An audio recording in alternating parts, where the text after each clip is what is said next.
buenas noches, les comparto otra opinión sobre un tema que en las redes sociales está siendo muy comentado,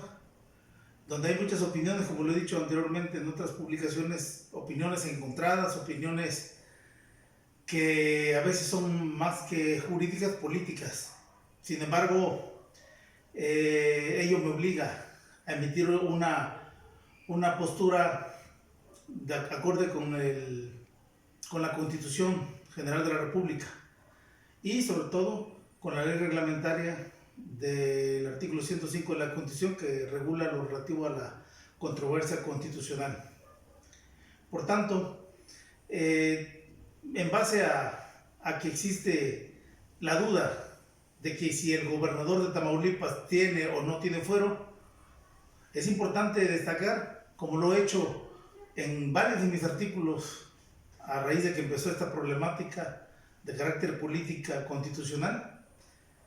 en el sentido de que no tiene fuero, toda vez que la Cámara Federal, como lo he sustentado, ya lo desaforó a través del juicio de procedencia,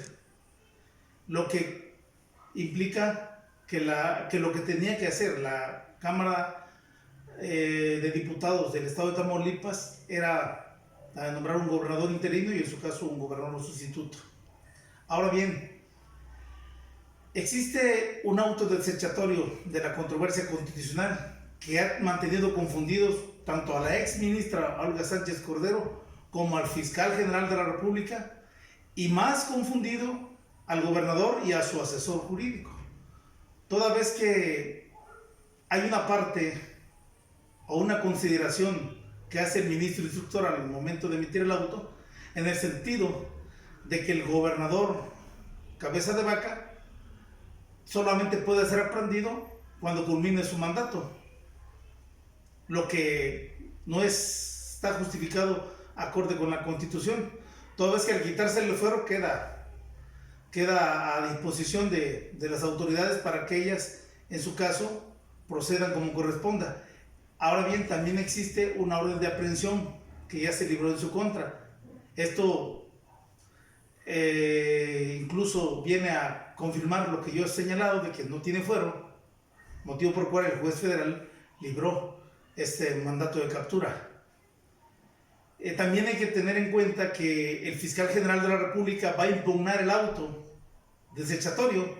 Lógicamente, es un auto que desecha la controversia constitucional, que pudiéramos decir que no tiene interés porque no le afecta.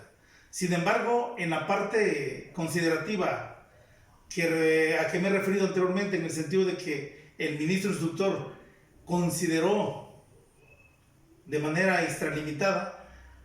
que el gobernador solamente puede ser tenido al término de su mandato, lo que implica que se pronunció sobre cuestiones de fondo, lo que es incorrecto, toda vez que un auto que desecha una demanda o una controversia constitucional no puede atender cuestiones que tienen que ver con la inconstitucionalidad o la constitucionalidad del acto reclamado, toda vez que eso es comprometer un futuro, una futura decisión